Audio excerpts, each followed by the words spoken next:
Bonjour tout le monde, bienvenue dans cet entretien.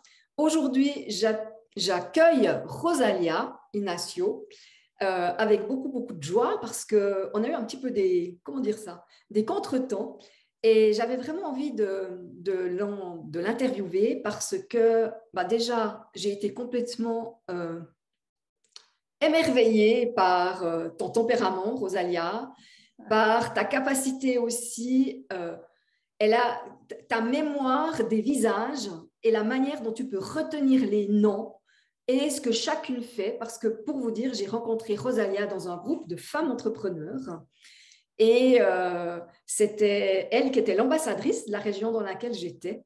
Et j'ai toujours beaucoup apprécié ton enthousiasme, ton énergie et tout ce que tu fais pour ce groupe. Ça s'appelle les Génuines. Voilà. Donc, bienvenue Rosalia. Merci beaucoup, même purée, mais quelle mise en jambe, c'est tellement gentil, je suis ultra flattée. Écoute, moi je fais les choses avec cœur parce que voilà, ça me ressemble et puis pour moi c'est important qu'il y ait une âme systématiquement à ce que je fais. Donc j'ai pas l'impression de. Enfin voilà, non mais ça me touche beaucoup tout ce que tu dis de moi là comme ça tout de suite. Eh bien, écoute, c'est en tout cas, c'est avec beaucoup de sincérité, c'est vraiment c'est avec mon cœur aussi que je le dis.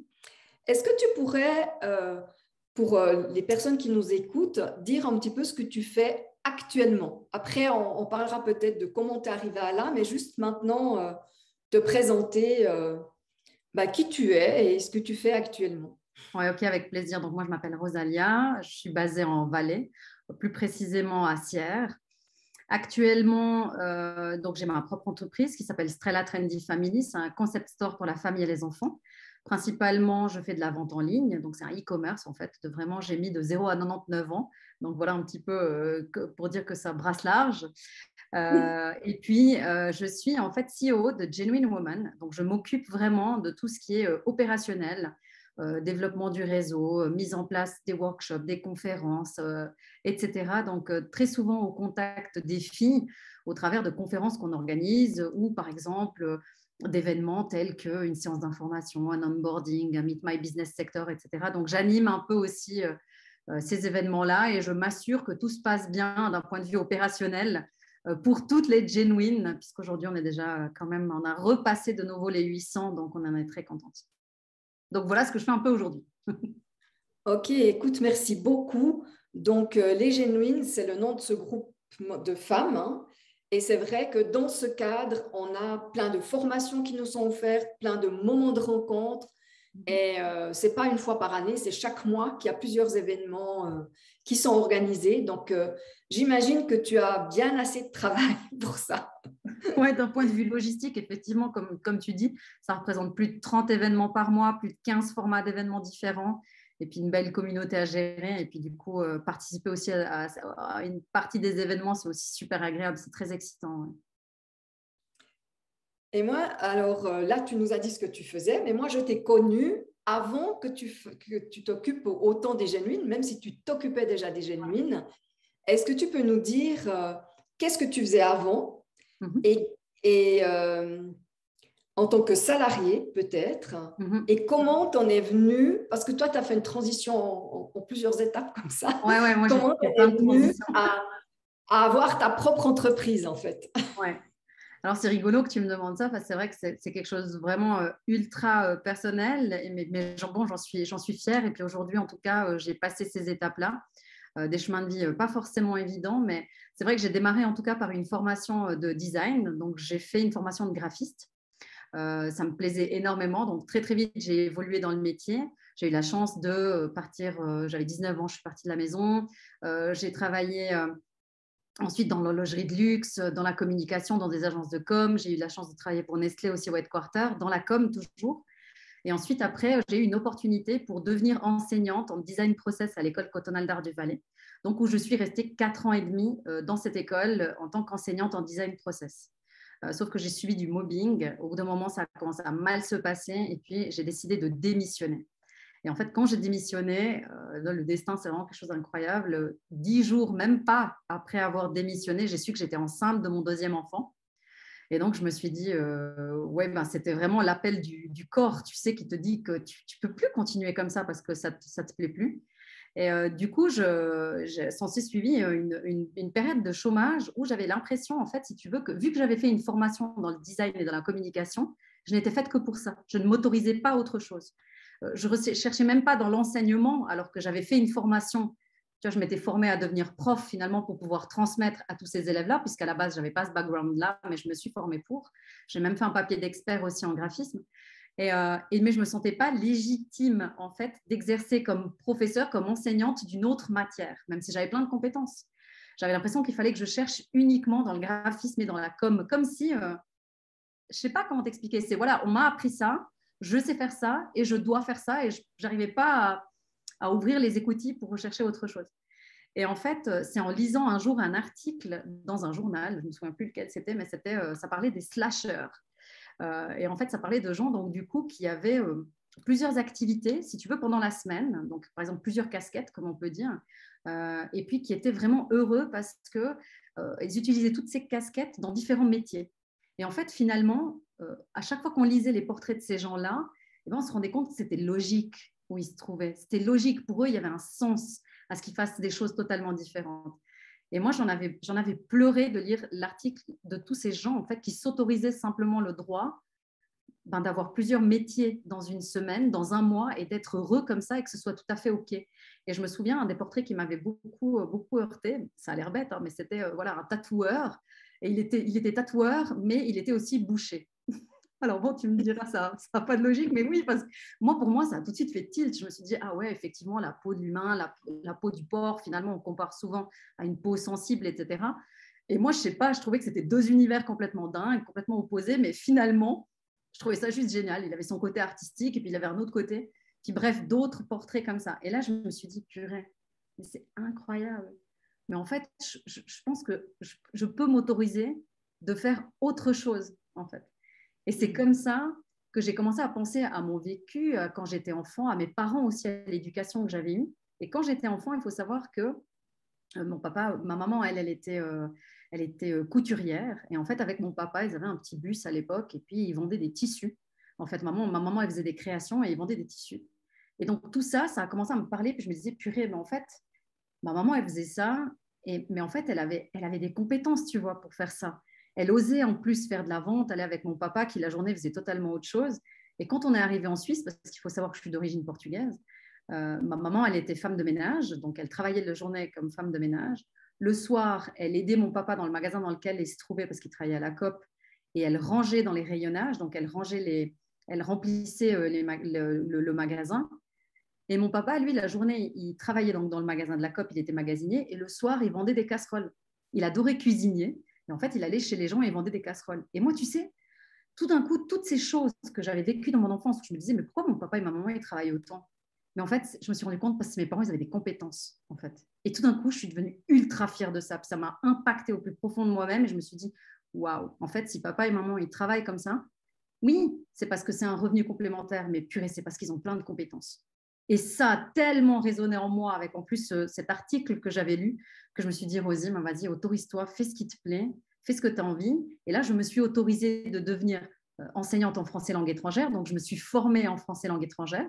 Je suis devenue enseignante en français langue étrangère. J'ai monté Strella, donc du coup en 2017, courant 2017, mon petit concept store que j'ai toujours gardé. Et quand je suis devenue indépendante, j'ai cherché à rejoindre un groupe de réseautage, parce que c'est très important de faire du réseautage, évidemment, quand on a une entreprise. Et puis, je suis tombée sur Genuine Woman dans une séance d'info à Lausanne. Et ça m'a tellement parlé parce que les valeurs profondes du réseau sont celles que moi, j'ai au quotidien, c'est-à-dire bienveillance, solidarité, authenticité, partage. Et ça a été de nouveau, en fait, une deuxième révélation, en fait, à quelques mois d'intervalle, où je me suis dit, mais waouh, en fait, j'adore ça et j'ai vraiment envie de faire ça. Et je suis revenue en Valais après ma séance d'info en me disant, c'est pas possible, je suis pas la seule femme entrepreneur en Valais. Et donc, du coup, c'est comme ça que finalement, je suis arrivée à devenir ambassadrice de Genuine Woman et que j'ai cumulé les casquettes à ce moment-là, où j'ai été donc commencé par fonder mon entreprise, Trella, ensuite ambassadrice, et ensuite je me suis autorisée à me former en français langue étrangère, et j'ai longtemps aussi enseigné le français langue étrangère comme ça en cours du soir et dans une école. Donc, voilà un petit peu le résumé. J'adore parce que tu nous passes plein de messages, en fait, dans ton Ouais. résumé. Déjà, à quel point on peut être enfermé dans des croyances limitantes. J'ai appris ça, je sais faire que ça, quand c'est pas vrai, parce qu'on apprend dans un métier, il y a une multitude de compétences qui peuvent être transposées à d'autres endroits. Et j'ai aussi été très touchée par la manière dont tu as parlé de tes parents. Ouais. La manière dont tu as parlé de tes parents, parce que j'ai senti beaucoup d'amour chez toi, mais aussi cette capacité à voir au-delà du fait que, ben oui, il fallait travailler pour rentrer de l'argent, mais d'aller au-delà de ça. Et derrière ce miroir, je veux dire, tu as pu voir, ils avaient beaucoup de compétences et cette capacité aussi de résilience, en fait, de rebondir. C'est pas rien d'immigrer dans un nouveau pays, c'est pas rien de se retrouver du travail. Et ça me touche beaucoup, vraiment beaucoup. C'est gentil. Et ouais.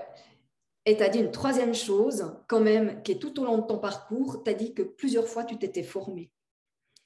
Oui. Et je pense que ça, c'est aussi une clé quand...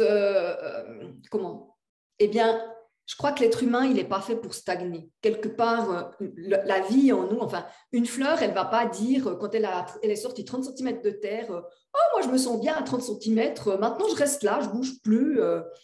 Je veux dire, elle va continuer de pousser, mais la vie à l'intérieur de nous, elle va faire en sorte qu'on continue de pousser, même si nous, on n'a pas envie, ce qui peut se présenter par du mal-être, en fait. Et tu nous as encore dit autre chose, c'était quoi maintenant qui me vient, que j'ai trouvé aussi. Oui, c'est quand on est entrepreneur, c'est de s'entourer. Parce que c'est vrai qu'on peut vite se trouver seul, isolé, surtout au début, parce que souvent on fait toutes les tâches au début. Donc on n'a pas forcément du lien avec d'autres personnes. Même si toi, avec ta boutique, tu avais certainement des clients, tu croisais des clientes, mais ce n'est pas la même chose que d'échanger avec des gens qui rencontrent un peu les mêmes préoccupations que toi.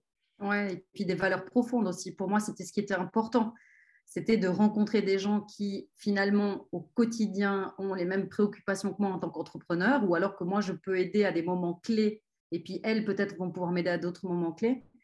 Mais c'était aussi ça, pour moi, c'était ultra important, si tu veux, les valeurs. C'est quelque chose, en fait, où je me suis rendu compte à ce moment de ma vie que il y a quelques années en arrière, où c'était des choses, je ne pouvais pas, moi, vivre au quotidien sans avoir toutes ces valeurs-là qui sont autour de moi constamment. Je me suis rendu compte que c'était essentiel, c'était des piliers pour moi, en fait. Donc, j'ai aussi appris, si tu veux, à élaguer un peu, puis les choses, pas me mettre une pression constante quand je me mettais, dans mon métier de prof, où c'était vraiment... il fallait que ce soit parfait, il fallait transmettre avec perfection. J'avais même peur de dire aux élèves, je ne sais pas. Tu te rends compte?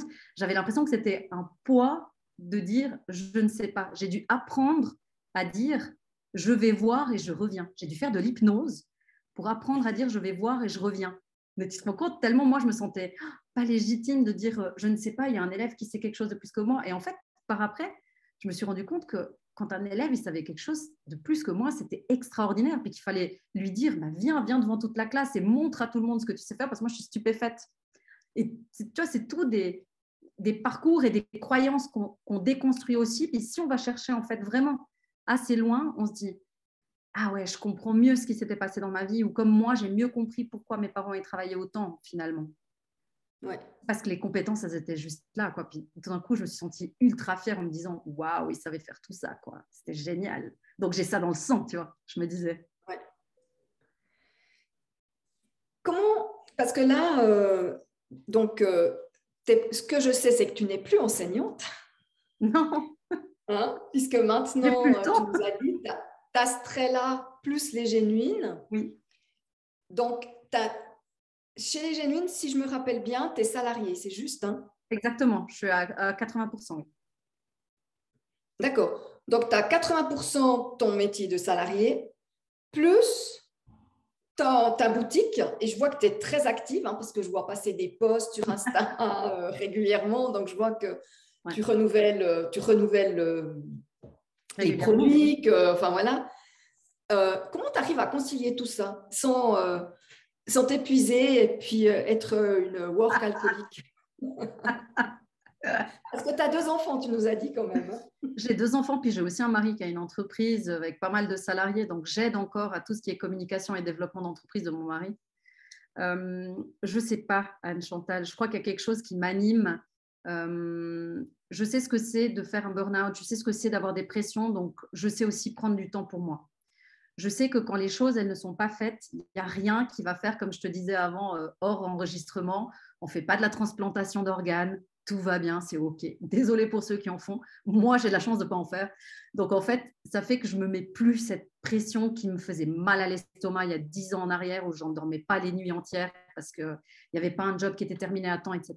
Je pense que le fait de se dire en soi que c'est OK s'il y a du retard, c'est la vie en fait, qu'on est juste humain, que de répondre à un email, c'est OK de le faire en 2 ou 3 jours. Et ça peut même arriver qu'un email non urgent attende 5, 6 jours. C'est la réalité qu'on vit en tant qu'humain. Donc, moi, je fixe en fait des priorités et des moments qui sont ultra importants pour moi. Ça peut paraître bateau, mais voilà, moi, le soir, il y a des soirs où je suis encore devant mon ordinateur en train d'entrer des articles parce que voilà, il faut les entrer. Mais il y a aussi des soirs où je déconnecte et on regarde la télé, on mange avec les enfants et on s'amuse. Et je coupe en fait. J'ai pas peur de couper à un moment donné. Si je sens que je suis pas productive, je coupe et je rattrape à un autre moment de ma journée. Et c'est ce qui fait que avec Émilie, on est aussi extrêmement complémentaires et on s'entend extrêmement bien dans notre manière de travailler parce que elle sait que mon travail sera fait quoi qu'il arrive. Et parce que j'ai cette force-là, donc elle sait si par exemple, aujourd'hui à 2 heures, je ne me sens pas bien et puis je vais faire autre chose, elle sait très bien que le job, il sera rattrapé à un autre moment donné. J'ai cette force-là d'arriver à, je sais pas, je compartimente un peu les choses et puis je me dis que c'est OK. Et puis j'ai aussi un fort tempérament, donc Émilie, elle me dit toujours, tu es une machine de guerre. Donc c'est vraiment, j'y vais quoi. Quand il y a du travail, j'y vais, j'envoie, je suis capable de programmer, de travailler hyper vite. Et puis, si je dois m'arrêter, je sais que je dois m'arrêter. Même si je dis machine, ben voilà, je sais aussi dire stop et couper en fait. Ouais, ce que j'entends, c'est qu'il y a quand même une attention à ce que tu vis à l'intérieur de toi Oui. et une forme de vigilance quand tu sens que la coupe est pleine. Oui. Tu as, je dirais, ce discernement qui te permet de dire ah ben non, tant pis. Comme Mm-hmm. tu l'as dit, je ne fais pas de la transplantation d'organes, donc ça va pas, il ne va pas y avoir des grandes Non, conséquences et je le ferai à un autre moment. c'est ça. Au Quand je serai plus moment où, productive. ouais, mais ça veut dire au moment où, comment dire ça? Moi, le mot qui me vient, c'est, tu sais, il y a des moments où on a la motivation, il y a le moment où on est prêt à faire, puis il y a des moments où on doit être dans plus de l'introspection, plus dans du repos, Mm. plus dans poser. Et c'est bien parce qu'on prend ces temps d'arrêt qu'après, on est productif, en fait. Clairement. Par contre, c'est pas toujours évident d'avoir ce discernement-là. Non, alors je pense bien, ça se travaille. Hein. Moi, je ne suis pas arrivée du jour au lendemain. C'est vraiment d'être Ouais. entouré aussi des bonnes personnes, c'est de discuter avec d'autres entrepreneurs autour de nous, comment ils vivent leur quotidien aussi. Parce que voilà, l'entrepreneur a aussi la caricature facile, c'est-à-dire qu'on va dire d'un entrepreneur qu'il gère son temps comme il veut, que c'est... non, on ne gère pas finalement le temps comme on veut, c'est juste que moi, ça ne me dérange personnellement pas tout d'un coup de travailler un dimanche matin ou un dimanche après-midi. C'est tout à fait OK. Parce que peut-être je me suis pris un lundi après-midi dans la semaine et puis finalement, moi, le temps, si tu veux, il passe et puis c'est OK. Si même des fois, le soir, je suis productive, j'ai envie de travailler 3-4 heures, c'est OK. Bah, le lendemain, je pourrais faire autre... Enfin, tu vois ce que je veux dire? C'est qu'un mindset, en fait, j'ai envie de dire. Alors, c'est clair, j'ai cette chance de ne pas timbrer au quotidien, faire exactement, je ne dois pas comme je faisais avant quand j'étais designer, j'arrivais le matin, je timbrais, il fallait faire 8 heures pile. Bah, finalement, de faire ces 8 heures pile, je trouve que c'est difficile parce que ces 8 heures pile là par jour, je ne suis pas productive. Je sais que je ne suis pas Ouais. productive. Ces pile 8 heures là d'affilée de 8 heures à 16 heures, je sais que je ne suis pas. Il y a peut-être un moment dans la journée où je vais avoir besoin de couper, mais je sais exactement que peut-être il y a une conférence qui va avoir lieu le soir, ou il va y avoir quelque chose d'autre, ou le samedi matin, je vais être productive et puis je vais faire. Enfin, tu vois ce que je veux dire? C'est s'autoriser cette liberté qu'on a quand on est aussi entrepreneur, mais d'écouter son corps, puis de dire, OK, bon, ben, là, oui, ça va bien, je vais avancer, puis là, non, ça va pas. Puis en fait, d'avoir ce dynamisme constamment, ben, moi, je me sens pas dans des moments de down, si tu veux. Je me sens très souvent très enjouée, puis motivée, puis avoir envie d'aller de l'avant. Et voilà, mon quotidien se fait comme ça, en fait, de manière assez naturelle. Je me sens pas surchargée. Souvent, les gens me disent, mais comment tu fais pour faire tout ça? Puis en fait, moi, ça me fait rire parce que je m'autorise tellement de moments de pause, donc je me sens même pas encore surmenée. Tu vois ce que je veux dire? Je me dis encore, il y a encore de la marge. Alors oui, il y a des choses à faire. Oui, j'ai une to-do list qui est longue comme le bras. OK, mais elle est là. C'est OK aussi, quoi. En tout cas, ce que j'entends, c'est que tu as fait la paix avec le temps. Ouais. C'est ça que j'entends dans ce que tu dis. C'est-à-dire que c'est pas lui qui te dirige, Non, c'est toi qui le dirige en fonction de ce que tu sens qui est juste ou pas juste à chaque instant. c'est ça. Ouais. Mais ça, c'est... Enfin, moi qui côtoie quand même beaucoup d'entrepreneurs, il n'y en a pas beaucoup qui sont comme ça. Hein. Ça, on va leur apprendre. Oui, alors, comment tu as réussi à faire ça? Parce que ça, pour moi, c'est magique. Je suis en train d'apprendre ça Je sais pas. et je trouve que ce n'est pas toujours évident parce qu'il y a, je trouve chez les entrepreneurs, il y a quand même souvent beaucoup de peur qui amène ce travail tout le temps, tout le temps, tout le temps, et puis certainement des croyances qu'il faut travailler beaucoup. Mhm. Souvent, l'entrepreneur, il a lâché le dur, hein, parce que Mhm. tu es parti dans quelque chose qui te plaît plus, mais il reste je dois travailler beaucoup pour gagner suffisamment d'argent. Tout à fait. Je suis assez d'accord. Et puis c'est vrai que mon mari, il le vit peut-être d'une manière différente. C'est des caractères aussi. Ouais. La pression n'est pas la même.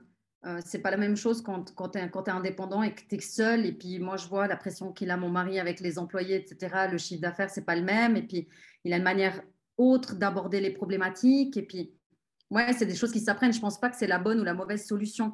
Je pense juste qu'il y a des choses et il y a des trajectoires de vie, il y a des choses qui font que moi, personnellement, j'ai subi du mobbing, ça m'a mis plus bactère.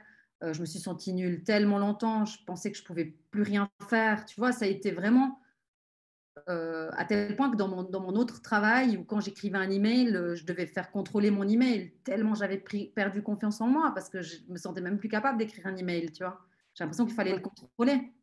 Donc, je pense que j'ai passé aussi par certaines choses que je n'ai pas envie de vivre à nouveau. Et puis, Ouais. cette espèce de survie que j'ai en moi, finalement, elle prend le dessus. Et je sais qu'il y a toujours de l'espoir, en fait, dans tout ce qu'on fait, puis qu'on fait, c'est rien de grave, il y a toujours des solutions face à ce qu'on arrive. Ce qui est grave, c'est les maladies, c'est les cancers, c'est les guerres. Pour moi, c'est ça qui est très grave, tu vois ce que je veux dire? Des Ouais. solutions, on arrive toujours à trouver. Moi, quand on a des fins de mois difficiles, ben, on fait attention. Et puis, ben, je suis comme vraiment fait le mal toutes les familles. Je n'ai pas de conseils vraiment à donner. Ou... Je suis juste moi, en fait, Anne-Chantal, vraiment comme tu me connais. Et puis, à l'image de ce que tu me connais, j'ai aussi mon Ouais, ouais, moment de j'entends. doute, de peur, etc. Mais c'est vrai que j'aborde les choses avec une espèce de plus de coolitude parce que je me dis qu'il y a vraiment beaucoup plus grave, en fait. Ce que je trouve, c'est que tu as dit la survie, et je pense que justement, tu n'es plus dans la survie, Mm. que tu es sorti de la survie pour être dans la vie. Et ça fait toute la différence. Parce que ce n'est pas ton inconscient qui est en train de te diriger tout le temps en disant il faut vite faire ci, il faut vite faire ça. Le fait que tu aies plongé à un moment donné t'a appris à faire peut-être ce pas de recul Mhm. qui permet de gérer comme tu nous l'as expliqué. Mhm. Juste une hypothèse, hein, parce que c'est pas Ouais, forcément, ouais. je ne tiens pas la Non, mais vérité. c'est possible. Et puis surtout, c'est vrai qu'il y a des fois où je suis dans le jus. Il y a des fois où j'ai des trucs à faire et puis je me dis, ah, comment je vais faire? C'est pas possible. Et puis je me remets cette pression, mais après, j'essaye de revenir un peu à moi en me disant, bon, bah, c'est OK. Si une cliente, elle doit attendre un colis, ben, je vais lui écrire un message gentil, je lui mets un vocal, je lui explique la réalité de ce qui se passe. Et puis en fait, on se rend compte que quand on dit juste les choses aux gens, eh ben, c'est OK. C'est aussi un Ouais. truc que j'ai appris. C'est OK si on dit à quelqu'un ah, j'ai pas répondu à ton email tout de suite ou à ton appel d'offres ou ton colis, il n'est pas parti cette semaine, ben, simplement parce que j'ai eu des retards des fournisseurs. C'est OK. Avant, je me serais fait une boule à l'estomac en me disant mon Dieu, qu'est-ce qu'ils vont penser de moi? Je vais avoir des mauvais avis sur Instagram, je vais avoir des mauvais avis ici et là. Et en fait, non, un petit message vocal agréable en disant ben voilà, il se passe ci et ça au client, la vérité, et ben ça se passe bien. Là aussi, hein, ça c'est aussi une clé hein, de communiquer. Mm. Et communiquer, ça veut dire qu'on ne reste pas tout seul avec notre problème. Parce que quand tu dis à une Oui, cliente, Ah ben, écoutez, j'ai eu un problème, les fournisseurs ne m'ont pas livré. Ouais. Quelque part, tu y es pour rien du tout. Mais au départ, quand on n'a pas acquis cette compétence de transmettre, hein, de communication, bah, tu portes tout le paquet. Ce n'est pas le tien finalement, hein, parce que c'est le fournisseur qui n'a pas livré, mais c'est comme si c'est toi qui portais le paquet. Ouais. Et ouais, ça, c'est chouette. J'avais une question, c'est comment tu as choisi Strenda, ton activité? Strella, le nom de famille. En fait, Non, pas le nom, mais l'activité, si tu veux, de faire une boutique en ligne pour la famille, très large, hein, puisque ça va du bébé à 90 ans. Donc, ouais. Bah, en comment, fait, alors, comment ça t'est venu? c'est simplement que moi, j'ai un premier fils qui va faire bientôt 10 ans. Et que quand il était petit, moi, vu que je suis ici du milieu de la com, du design, voilà, toutes les belles choses m'attiraient, le design, l'esthétisme. Et en fait, quand je devais acheter des choses pour mes enfants, je me retrouvais souvent à devoir aller acheter en France, à devoir acheter dans des concept stores, à droite, à gauche, à l'étranger. Et je sais pas, c'est venu un peu comme ça. Je me suis dit, au lieu de chercher des articles pour mon fils, je crois que je vais créer un business. Mais vraiment comme ça. Et puis, non, mais c'est la vérité. C'est vraiment la vérité. Puis je me suis dit, ouais, finalement, j'en ai un peu marre d'acheter. Non, mais moi, j'aime bien. Je vais aller faire des foires. Je vais aller voir comment ça se passe, contacter des fournisseurs. Puis j'ai commencé comme ça au culot. J'ai commencé à monter le business avec 5 000 francs en poche. Et puis en me disant, je vais tout faire de A à Z parce que il y a un peu de mes compétences. Vu que j'avais fait de la com, j'avais fait l'HES aussi, un certificat de webmaster. Donc, je me suis dit, je vais tout faire. Puis j'ai tout fait. J'ai commencé tranquille en me disant, on verra ce que ça donne. Mais sans pression parce que c'est vrai que j'ai toujours été salariée. Alors, c'est aussi une chance peut-être, et puis c'est moi, mon équilibre. C'est que moi, je n'ai pas envie non plus d'être, en tout cas aujourd'hui, dans la vie que je me trouve, peut-être dans 10 ans, ce sera différent, mais je n'ai pas envie, moi, d'être en souffrance avec mon activité ou en tant qu'indépendante. Moi, mon équilibre, c'est d'être salariée et indépendante. Donc, finalement, c'est peut-être ce qui aussi fait que j'ai moins cette pression de vendre. Tu vois ce que je veux dire? Que peut-être d'autres indépendants n'ont pas. Mais voilà, c'est en tout cas comme ça que je suis arrivée à ça. Et puis, je me suis dit, ouais, c'est cool un concept store. Puis, je réfléchissais au prénom. Puis, en fait, le nom de famille de mon grand-père, de comment j'allais appeler la boîte, le nom de famille de mon grand-père, c'était Estrella, en fait, étoile, que j'ai malheureusement perdu d'une manière assez tragique quand j'étais jeune. Et puis, je me suis dit, tiens, en fait, je vais appeler ce business Strella. Et puis, c'est resté Strella, l'étoile. Ouais. C'est beau comme histoire. Et aussi, tu sais, quand on parlait de discernement tout à l'heure, tu as aussi ce discernement que pour toi, pour l'instant, être complètement entrepreneur, eh bien, ça te convient pas, dans le sens, il y aurait trop de pression par rapport au chiffre d'affaires, par rapport à tout ça, et que quelque part, ton équilibre, il passe par les deux, quelque part. Hein. Il passe par les deux, et puis aussi, au moins aujourd'hui, si tu veux, Genuine, pour moi, c'est comme si c'était mon business. Je ne sais pas comment t'expliquer. Tu le sais, parce que même quand j'étais ambassadrice, moi, ces valeurs, elles me touchent tellement qu'au quotidien, en fait, j'ai l'impression d'œuvrer pour quelque chose qui est ma cause. Et du coup, Strella, c'est la même chose. Donc, c'est mes deux causes, finalement, que j'aime allier comme ça, et où je me sens parfaitement heureuse. Ouais, mon quotidien, il est fait comme ça. Oui, je trouve que c'est un bel exemple parce que tu sais que moi, j'accompagne des gens qui sont en réorientation professionnelle. Et c'est une question qui arrive souvent parce que souvent, ils ont des envies de métiers, enfin de projets plus indépendants. Mais c'est comment gérer et comment faire ce passage pour que ça ne devienne pas, comment dire ça, qu'on ne mette pas en péril une forme de confort financier, je vais le dire comme ça. Alors, il y a de tout. Hein. Il y a des gens qui partent tête baissée en lâchant tout. Il y en a qui préfèrent continuer d'être salariés pendant très, très, très longtemps, de faire des économies pour avoir une année ou deux devant eux. Il y en a qui font comme toi, qui sont dans des deux choses en même temps. Enfin, voilà, il existe plein de stratégies. Je pense que chacun a trouvé la stratégie qui lui convient. Je ne pense pas qu'il y a une bonne stratégie. Et ton entourage, quand tu as lancé Strella, ça s'est passé comment que ça soit autour de toi, les gens, comment ils ont réagi Moi, ils ont tout de suite soutenu. Mon mari m'a tout de suite soutenu, ma famille tout de suite. Pour ça, on est vraiment une famille hyper soudée. De nouveau, les valeurs, elles sont toujours là. Tu retrouveras toujours des valeurs fortes de famille partout où je me trouve. Donc, ouais, non, tout de suite m'a soutenu. Mon mari m'a tout de suite soutenu. Mes parents aussi, ils m'ont dit, ah, mais c'est super. Moi, je te vois toujours je t'ai toujours vu dans des business. Donc, non, très, très, très cool. Toute ma famille était direct derrière. Et puis, même encore maintenant, tout le monde me soutient. Il n'y a pas longtemps, je me suis inscrite pour faire le brevet fédéral de spécialiste en entreprise. Parce que voilà, je continue de toujours avoir envie de me former. Et puis, donc, c'est quelque chose que je vais poursuivre encore prochainement. Ok. Et formation, comme tu dis. Qu'est-ce qui te fait le plus kiffer dans ton activité actuelle? Enfin, tes activités, puisque toi, tu en as deux. C'est quoi le truc Oh là vraiment qui là. te fait oh! Non, mais sincèrement, Anne-Chantal, il y en a tellement. Mais des fois, c'est des petits riens. Ça peut être un petit message que je reçois sur Instagram, quelqu'un qui me dit j'adore, j'ai reçu mon colis, je suis trop contente. Ça, pour moi, c'est déjà quelque chose de juste super. Ça peut être un email que je reçois sur la plateforme de Genuine, quelqu'un qui me dit ah, génial, merci beaucoup. Tu as commenté je sais pas, un commentaire d'une fille qui recherche quelqu'un ou quelque chose et je commente et j'aide. Ça peut être lors d'une séance d'information, des profils de femmes incroyables qui viennent s'inscrire à la séance d'information. Puis moi, je suis toujours stupéfaite parce que je me dis, waouh, j'avais pensé tout écouter. Puis en fait, non, il y a encore un nouveau projet. Non, mais je te jure, c'est tout, en fait, dans mon quotidien, même dans mon quotidien de maman, quand mon fils, il me dit, il y a 2 jours, maman, quand tu seras morte, je vais inventer la machine à remonter dans le temps, comme ça, je pourrais te revoir. Enfin, tout ça, ça fait mes journées.